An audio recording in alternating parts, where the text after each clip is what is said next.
We're your co-hosts. I'm Nina, owner of Next Generation HR, and along with me is Mac, owner of Maven Administrative Consulting. Today, we are thrilled to have our special guest, Ashlyn Schwartz, owner of Collective which is a trauma-informed, evidence-based wellness organization based out of Florida. Ashlyn, welcome. Awesome. Thank you guys so much, Nina and Mackenzie, for having me. Yeah, Kate, our other thought partner, introduced us because we're going to be doing our Florida trip. So I'm excited to learn more about you and who you help. Absolutely. So, Ashlyn, to start with, why don't you tell us a little bit about you, your background, and your company? Awesome.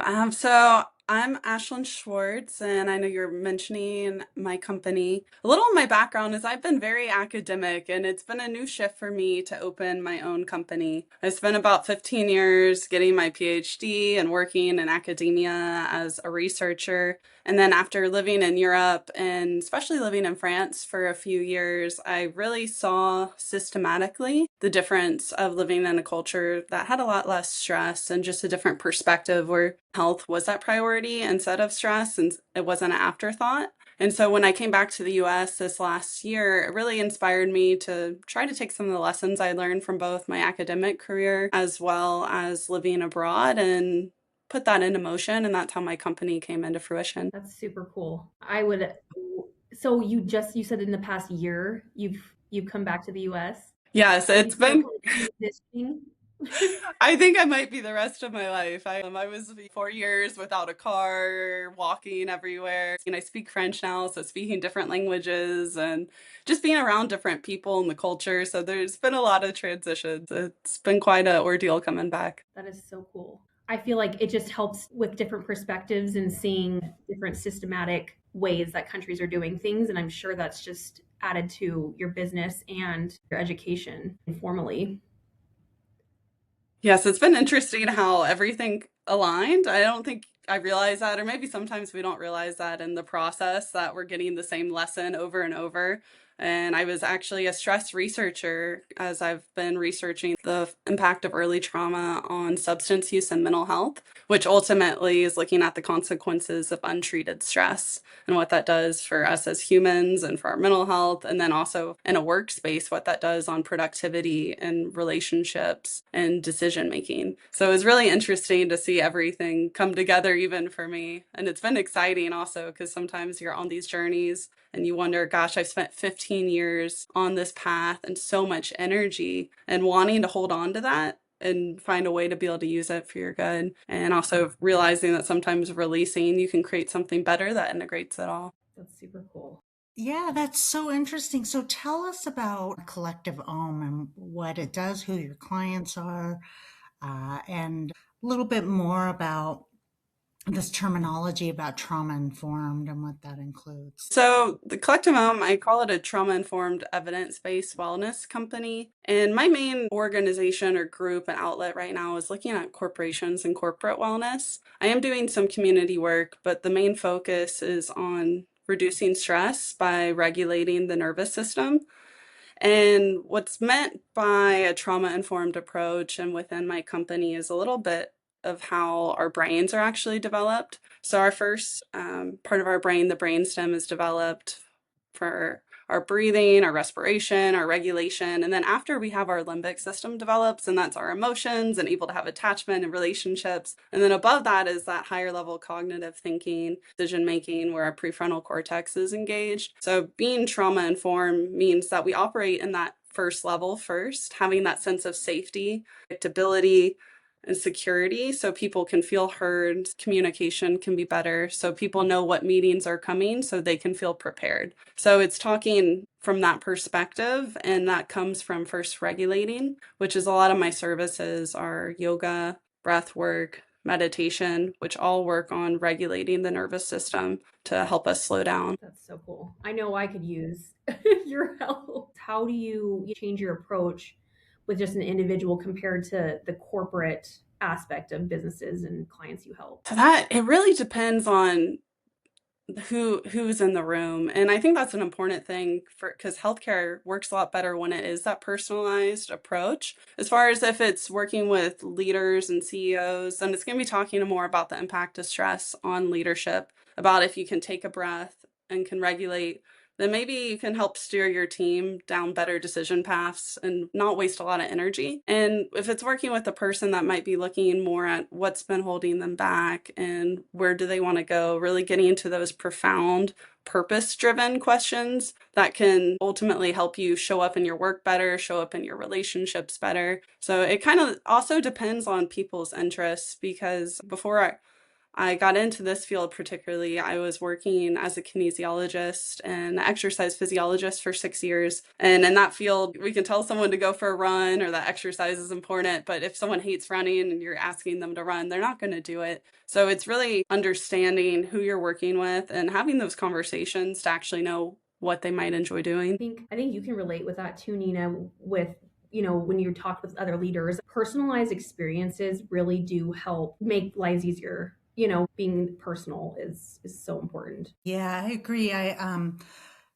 As all of us know in this room, but for our audience, Mac and I are going back to Florida the first week of February as part of a collaboration with Ashlyn, actually as part of Coast to Coast Connections, as well as Kate Reeve of Communicate Marketing and Design. And part of the sessions incorporates aspects of all four of our businesses, which is really great overall. But part of what I train is leadership program called Personified Leadership, and one of the modules is on emotional resilience.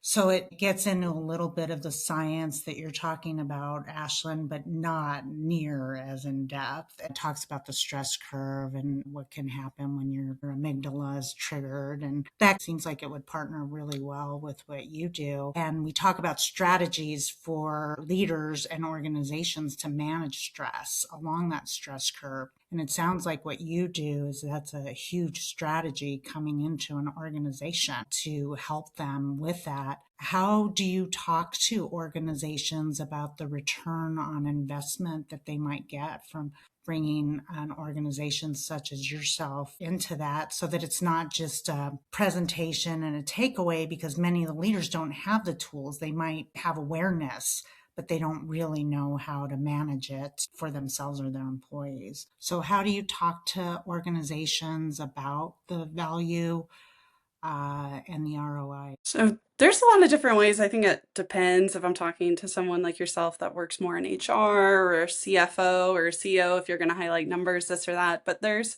some things that are universal across the board, that once you take care of yourself, and that when that's on a leadership level and an individual level, it's a ripple effect in a pond, and it's noticeable everywhere. And that ultimately can look like reduced turnover, which is going to save a lot of money. There's fewer conflicts, so less challenges happening, and there's faster decision making, because once you're able to regulate and really take a step back, you can make more purposeful decisions instead of making these quick choices and then having all these emails and back and forth. So really pointing out some of these benefits, as well as the benefits to employees as far as less money being spent because their health is going to be better, and the relationships that are happening within the team as well.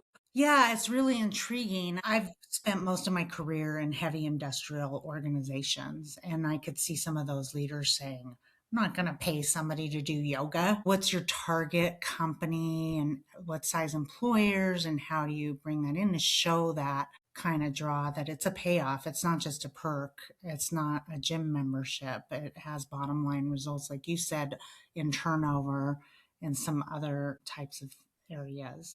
Right now, I'm working more with small to medium-sized companies, but it really can scale. It depends on the company itself, because I do yoga, breathwork, and meditation, but I also do lunch and learns and workshops I'm doing with Kate actually in a couple weeks. That's about doing SWOT analysis and SMART goals and having a vision for your business. But it also combines the breathwork and the visualization practices to embody. And so what differentiates me and helps me get into some doors is that I do have my PhD in this academic background, and I have lived experience seeing what this is like in different countries that work less hours a week that are more productive than we are. So there's a lot of those kind of differentiators that help me get in the door. That sometimes yoga and breath work and all these things, Reiki, can seem a little woo-woo-y, of kind of, okay, it's your spirit and feel good and blah, blah, blah, working on yourself helps. But I can talk about opening your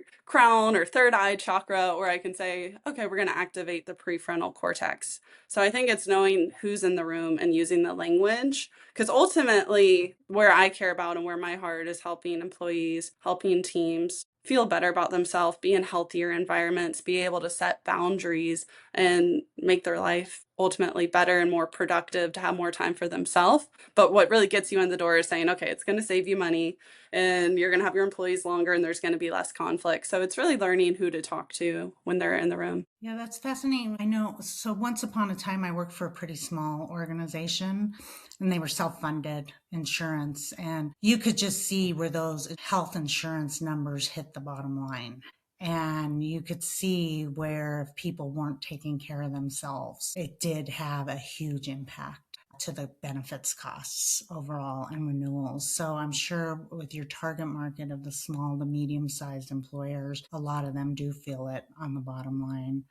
And it seems like a lot of companies are going towards wellness incentives. When I look at it from my HR consulting side of the business, I was telling Mac this before and after our conversation, Ashlyn, I like to be able, when smaller employers are looking at benefits packages and they don't have a lot of money to offer for health and wellness, offering items such as this that do affect the bottom line, but yet aren't over the top expensive for employers to implement, or could even make it supplemental benefits that maybe employees even pay for. I guess a couple of more questions for you here. In terms of patterns that you see in high performing leaders, when does it cross a bridge, or can you tell when an organization overall culturally is moving in a danger zone, when you've got a high stress pressure cooker type of organization and their employees and the leader are in survival mode, but yet they still might be successful? Can you go in and do like those type of cultural assessments and be like, this is just overall an unhealthy environment? Yes, that's really interesting you bring that up, because as much as I talk about regulating the nervous system and going within,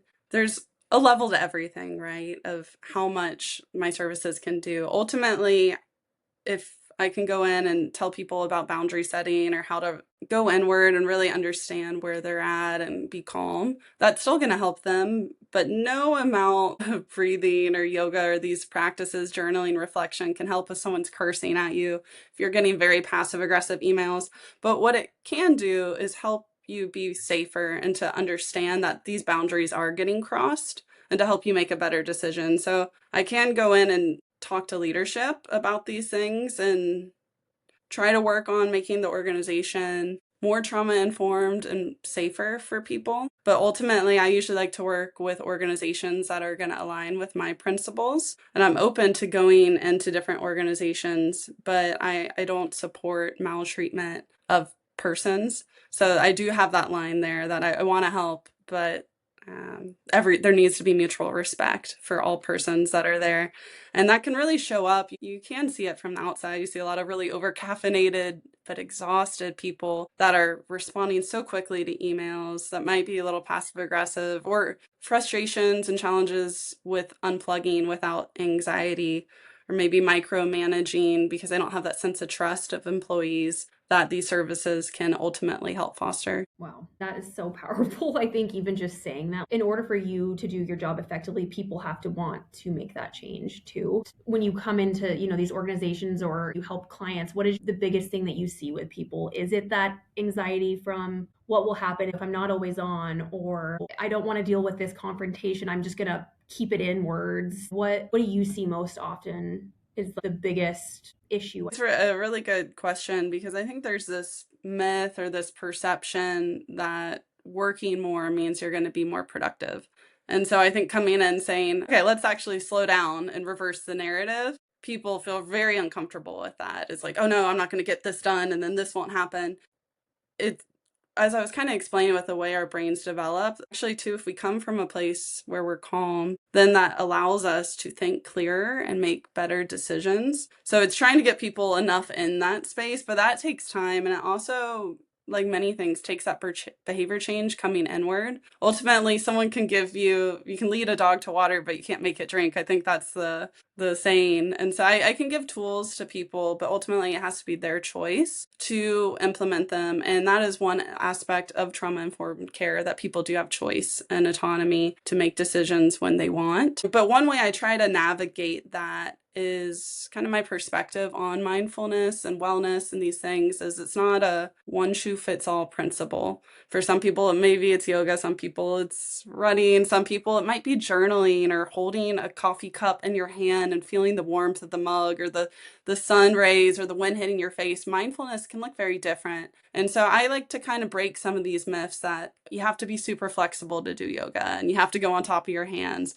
or that if you're taking care of yourself, it needs to be an hour a day. Because breath work actually within 2 minutes can completely change your physiology. Of course, you might get more benefits from longer durations of things, but also just showing, hey, like, I know you're really busy, but can you take 2 minutes to breathe and see how you feel? And just kind of breaking some of those barriers is some ways I work around that. That's great. I was actually going to ask, so many entrepreneurs, solopreneurs, business owners, they're hitting it hard, probably getting minimal sleep, worried about the business, sitting at their desk all day long.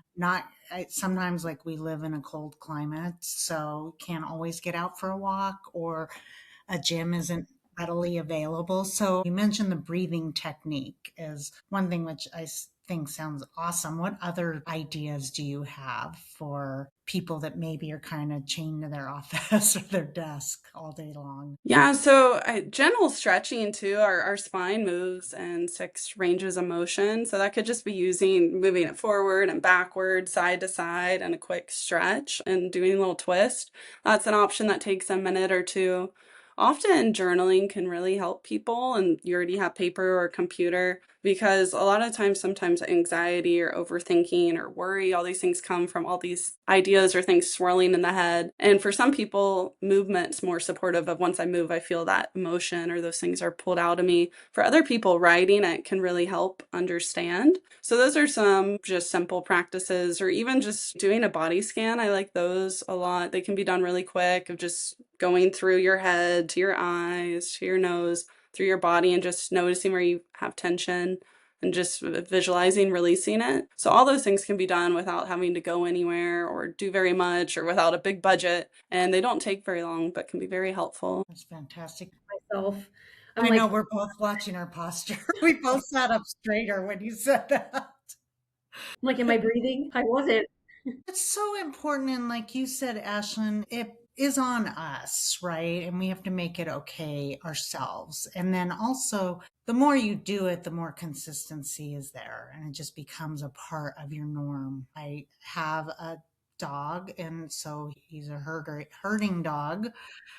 And he's got a lot of energy. If I don't get him out for a walk every day, he's a nightmare at night. So it forces me to get out. But every time I do it and break away, even for 20 minutes, I feel so much better when I come back and make that break. Also, I was going to ask about the balance between corporate clients versus individuals. Do you do work for individuals as well, or is your primary target client companies? My primary target's companies, but I love one-on-one work and I love doing community work. And that's ultimately how I started my company. And I have this really big belief that health should be accessible and access to prevention should be simpler.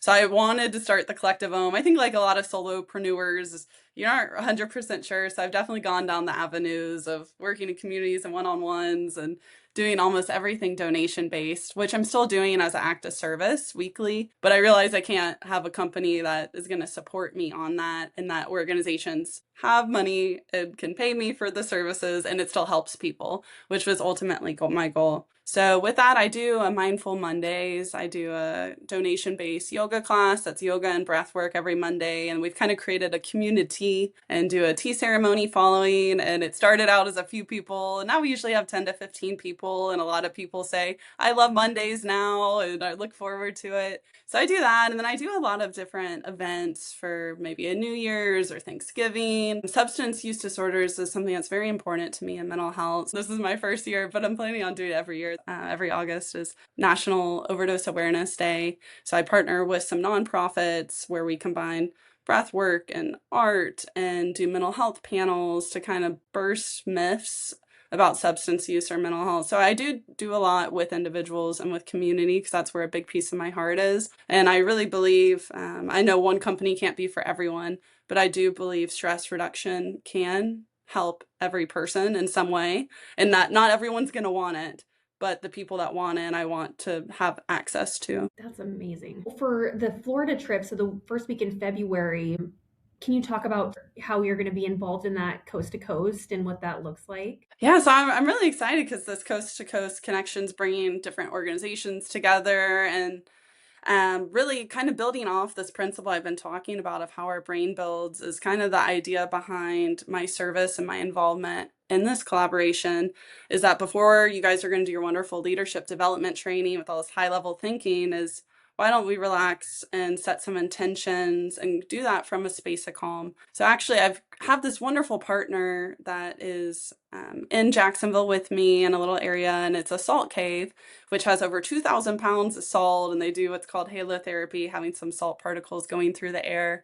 And it's a very boutique, serene setting. So I'll be doing at the beginning of this week-long event a breath work, a light stretching movement session that also has some intention setting for the week ahead that's designed for these business owners, the people that are coming. So the questions are aligned with them, but also really installing those principles of, okay, if you want to get the most out of your week, what are your intentions and where are you, instead of making those impulsive decisions and not having that higher processing, is let's pause and then so we can make the most out of it. Super cool. Yeah, we're excited to meet you for sure. What else have you got on the plate coming up this year? You said you're within your first year. Is there anything you can share, exciting stuff with us? There's so much going on. I think that's probably as all the solopreneurs is trying to figure out the direction and making sure everything's in the scope. One exciting thing for me that's is connected with my company, but a little different, is that I'm a poet and I am actually releasing my first poetry book on Valentine's Day. So it's been a really big process and it's over 15 years of written work. And I was talking earlier about how writing can be a really great way for people to process their emotion. What started out as I thought I was the Taylor Swift of poetry and little journal entries ended up sending to my friends over the time, and they would say, oh wow, I don't feel so alone, or I didn't know you went through this too. And I found that words can actually really help connect people and understand themselves. So I'm so excited. I have a trilogy that's called Growing into Sunflowers, and each book is on a different flower. And sunflowers embody finding different light and shifting your perspective to find that light. So each book has this gold thread through it that leads toward this positive perspective, but also is authentic to hard times and hard feelings. So this first book is called Rose Kiss Promises and is on love and self-love, and ultimately journeys from rosebud of falling in love to the blossom to then the thorns and the petals in the wind. And ultimately it goes through this whole journey that to have real love, the garden, which is the last chapter, is built through self-love. So I'm really excited to release this on Valentine's Day, and it's been a big project. It's something I never thought would actually come into fruition. So I'm very excited about it. That's amazing. Exciting. Yeah. I cannot wait. I'm going to definitely stay tuned because I want to read that. Yes. That is so cool. You are so accomplished. I am excited to meet you.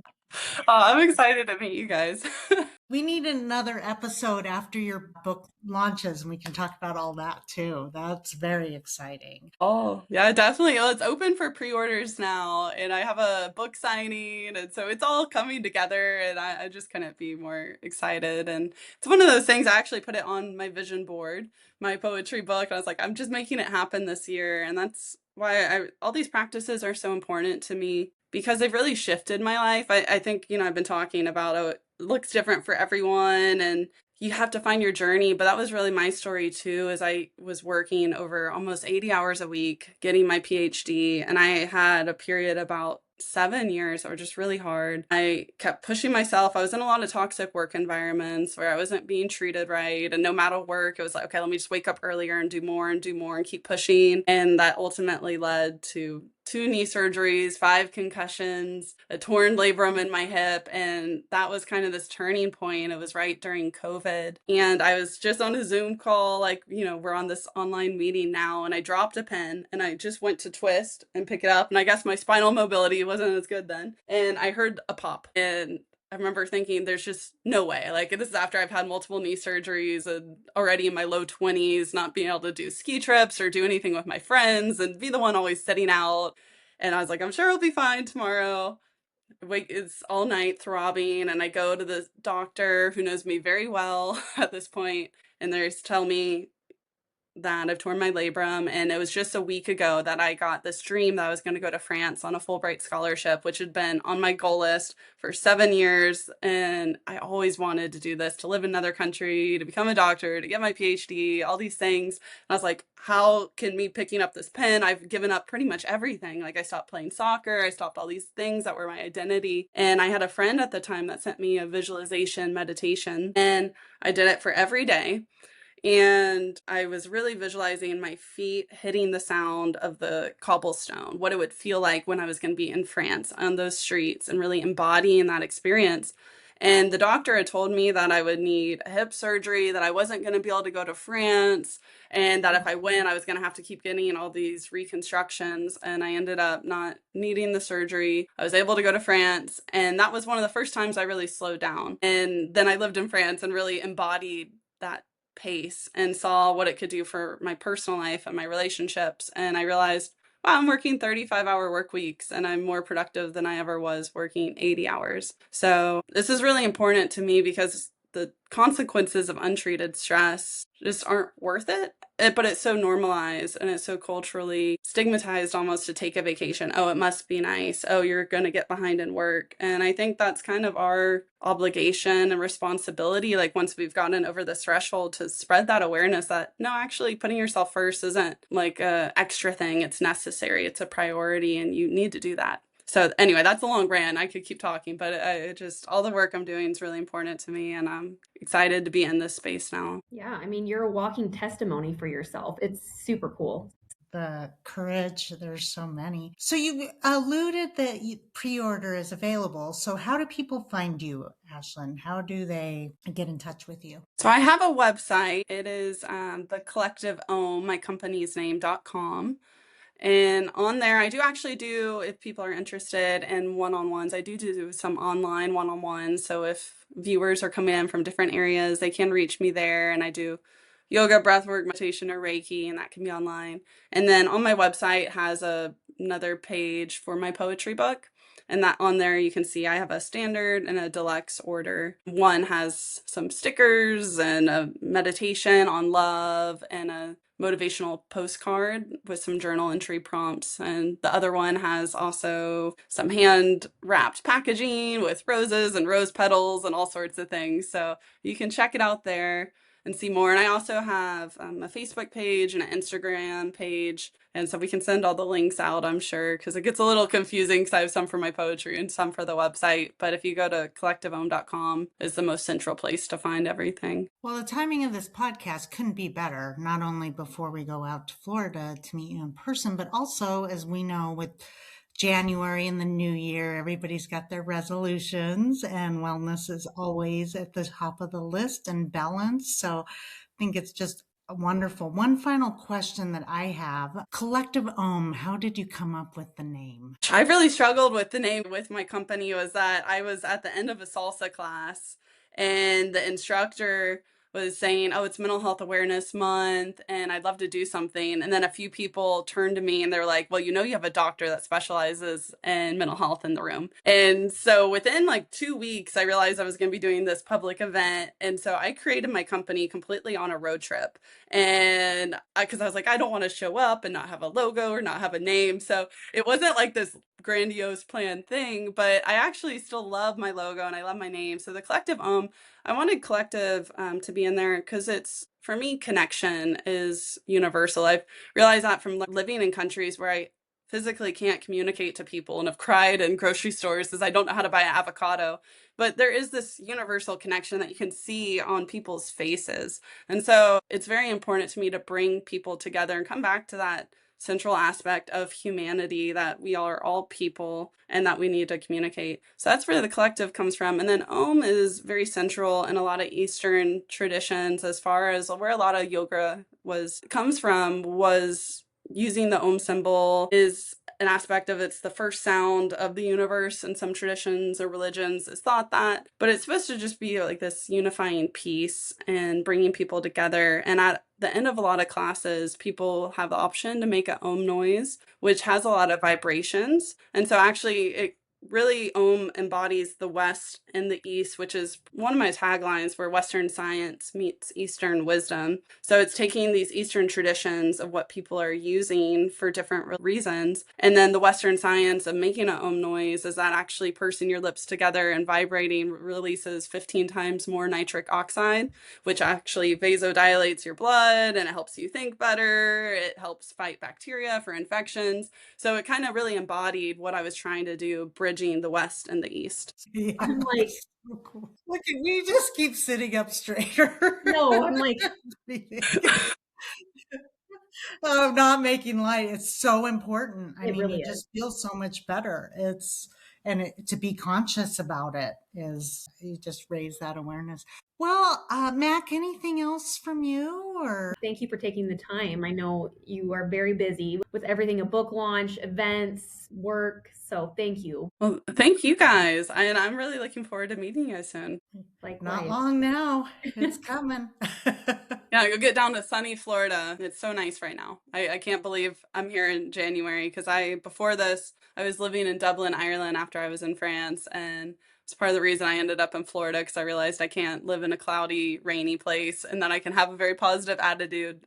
But some environments are more conducive to my health. And living on the beach and feeling the sunshine almost every day of the year has transformed my life. Nina, we need to take note. Maybe these inversion skies and, winter aren't for us. Yeah, we are definitely the cold gray right now. Well, Ashlyn, thank you so much for your time. This has been really informative. We are so excited to meet you next month, and hope that people who are listening to this that might be local to the area, or even if they want to travel somewhere next month, sunny, join us and we'll chat with you then. Awesome. Well, I look forward to it.